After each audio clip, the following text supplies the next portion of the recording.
Shut your mouth. We about to fade to black. What is up, guys? It's your boy Effie with Any Action Sportscast, back again with another official bets video. This time for Isreal Adesanya versus Alex Pereira 2, the rematch. Yeah, boy, the rematch. So far, we have 4 official bets, 2 parlays, 2 money lines, 1 underdog straight up. So let's get right into our bets, guys. Our first underdog straight up is a half unit shot on Rob Font plus 160 to defeat Adrian Yanez, man. And I'll be honest, there is some red flags on the Rob Font side. He's 35, 36 years old. He's getting up there in age, cutting weight down to 135. He missed weight in his last fight, and he's coming off a very long layoff. He got dropped 5 times in his last 2 fights, and that chin might be fading. He's fighting a slugger in Adrian Yanez. Adrian Yanez can crack all 15 minutes. This guy's live to knock you out, but I just think that he has he has less volume than Adrian Yanez, than Rob Font. And that Rob Font's going to win a decision in this fight. He's a more technical, better striker, in my opinion, better boxer. And I think that the vet's going to give him a lesson here. I got Rob Font to win via decision. I got him money line, a half unit shot at plus 160.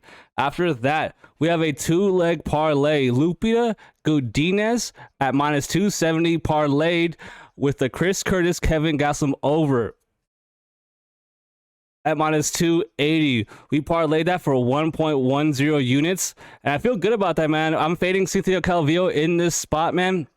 She's just looked terrible in her last 2 fights, and I think it's fade city. I think it's fade time. I understand Lupita Godniez, kind of shit the bed as a big favorite against Angela Hill in her last fight, but I'm not worried about it, man. On the feet, it should go to Calvillo, but the volume should go to Lupita. Calvillo is probably the better technical striker, but she's also 36 years old, way older than her opponent here, Lupita. Lupita should have the wrestling advantage, and I'm not sure where mentally Calvillo is going into this fight.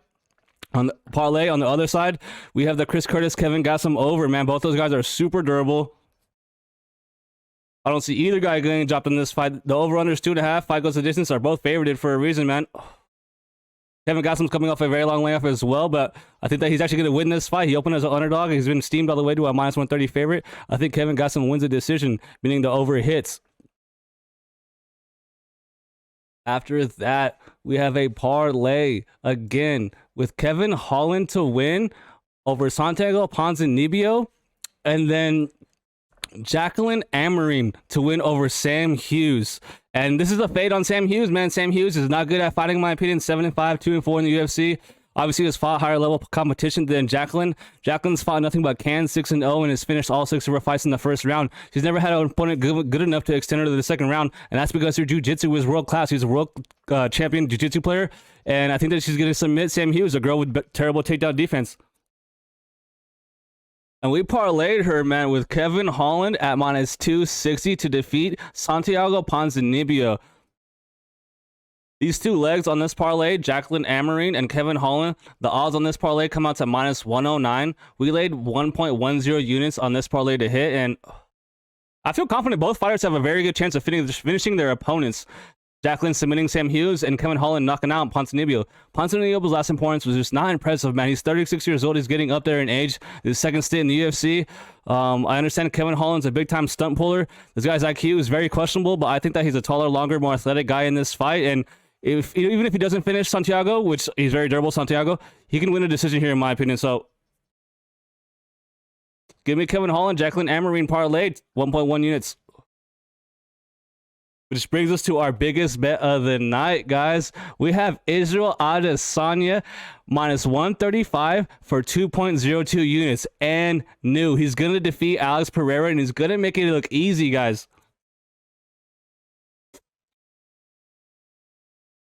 I don't know, man. I just feel like he's going to be able to hit and land on Pereira over and over again, just like he did in that first fight. He was able to take Alex's best shots up until that 5th round, where I'm telling you guys, not enough people are talking about how that finishing sequence came because Isreal Adesanya threw a low leg kick and Alex Pereira checked it very good, and it hurt Izzy. Izzy stumbled on the pullback. Next thing you know, he's on the warning track, having to avoid getting punched, and that's where the finish comes. He was able to avoid that sequenced the whole fight up until then, and I'm confident in this pick, man. I'm confident. I laid 2.02 units on this bet. Our units are $40, so I laid $81 to win 60 on this bet. Let's go, Israel. Let's go, and new.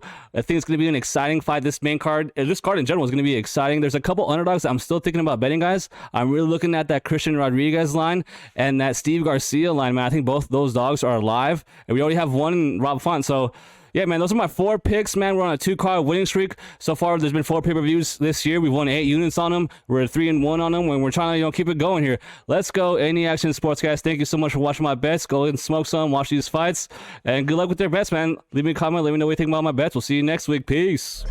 Okay, not later, right now. Why wait? Got my son's college fund in the driveway.